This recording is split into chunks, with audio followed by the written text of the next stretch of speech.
العطران.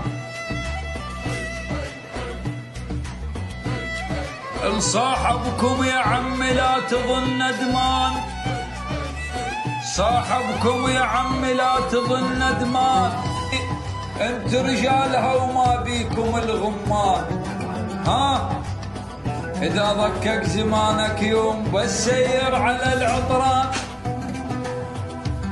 هاو يعطرها التكلف، بالضيجة يعطرها التكلف،